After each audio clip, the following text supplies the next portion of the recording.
Let me tell you about some common problems that I see in my face yoga clients. Hi everyone, I'm Päivi. I'm a face yoga teacher from Finland. I've been teaching face yoga for 8 years and my clients are mostly female. They're mostly between the ages of 30 and 70, mostly. They come to face yoga for very different reasons. A lot have bruxism, maybe TMJ pain as well. Some have headaches. Some snore, and they have learned that you can get rid of snoring with facial exercises. And many are just a bit unhappy about the way their face is changing with the years. A lot of people feel that they look sad or they look angry or tired when they definitely are not. So face yoga can help them look on the outside like they feel on the inside. But no matter what the reason is why this person comes to face yoga, I often see 3 underlying, should I say, conditions. Now, remember that these people that come to me, they are not the same as the global population. They are mostly female, mostly between 30 and 70, and they have these ailments that I was just talking about, or these things that they are unhappy about. So these things that I'm going to explain to you might actually be the underlying cause. Now, I'm not a doctor, I'm not a scientist, this is just my experience. I've served thousands of customers, hundreds of them have been my personal clients that I've met face to face. So I'm just sharing my experience here. The thing that I see the most, and this can be shocking, but I could say 95% of my customers have the wrong head posture. It's quite common in females. In females especially, since we often have breasts that are kind of heavy, not mine, but a lot of women do. And then their shoulders turn forward. And what happens when the shoulders turn forward, especially if you sit down a lot, if you sit a lot of the day, your face pushes forward like this. The neck gets shorter. The platysma muscle that connects to the corners of the mouth runs all the way to the collarbones, gets shorter and tighter, starts hanging. So a lot of the changes that you might see in your appearance in this area, also often an underlying cause behind TMJ pain, the wrong head posture. Now, I've talked about this a lot. I've made videos how to fix it. You need to pay attention to your head posture. If you have this, you need to fix it. Otherwise, your face will start to droop before it's time, before your peers. Well, if 95%.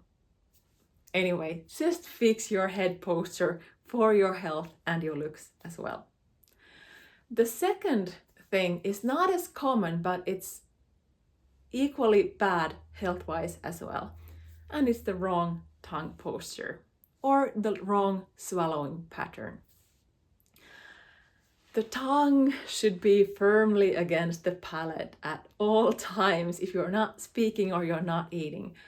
If you've been watching my videos, you're sick and tired of hearing of this, but yes, the tongue should be firmly against the palate.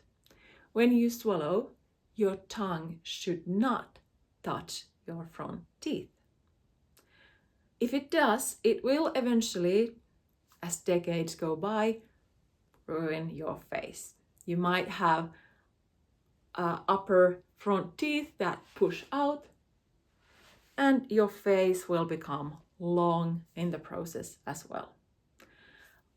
Health-wise, you might be a mouth breather, or you're more likely to breathe through the mouth, which is bad.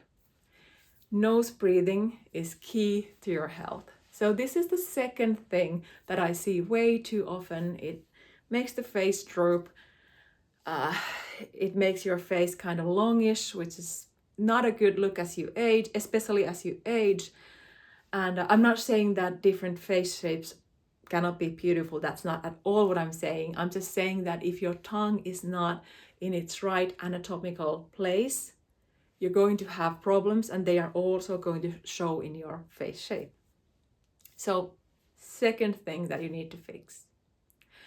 Third thing that a lot of people have is that they overuse their frontalis muscle, the forehead muscle. When people do this, they can get headaches. They, of course, get lines on their forehead. That's very common that people have lines on their forehead as they age, right? And everyone's like, oh, that's natural. You're not actually supposed to use your frontalis muscle that much. I mean, you can use it every now and then to make an expression like, oh, but not all the time. Your eyes should remain open with the help of the ring muscles around the eyes, the orbicularis oculi muscles. If you don't have, everyone has orbicularis oculi muscles. If yours are very weak, you might get these drooping eyelids. Not a good look, also quite difficult to see. So you need to exercise your orbicularis oculi muscles and learn to keep your forehead relaxed. That's one thing that I see a lot. More than half, I could say 70% of my clients overuse their frontalis muscles, get a lot of wrinkles, and also get these hooded eyelids as the decades go by. So exercise your ring muscles and keep your forehead relaxed. The fourth thing that I see a lot has to do with smiling. This is more on the looks side, not that many health related benefits here, but I just think that if you smile more, the world will smile back at you, and yeah, that will definitely have health benefits as well.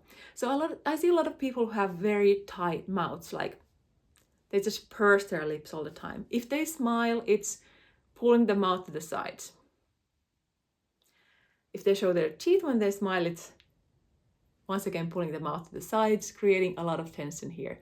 Now, this is the least common. I see a lot of people who beautifully smile with the zygomaticus major muscles, the cheekbone muscles, the muscles that lift the corners of the mouth up and give you these high cheekbones.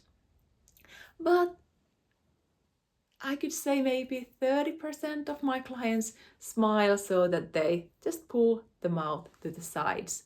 And that creates unnecessary tension, unnecessary lines, and doesn't do anything to your cheekbones. So that's definitely one thing that we are going to start practicing in face yoga, so that you would be happy to smile more. Smiling would feel good.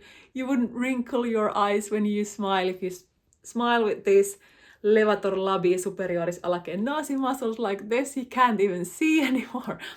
So we're just learning to smile with the zygomaticus major muscles.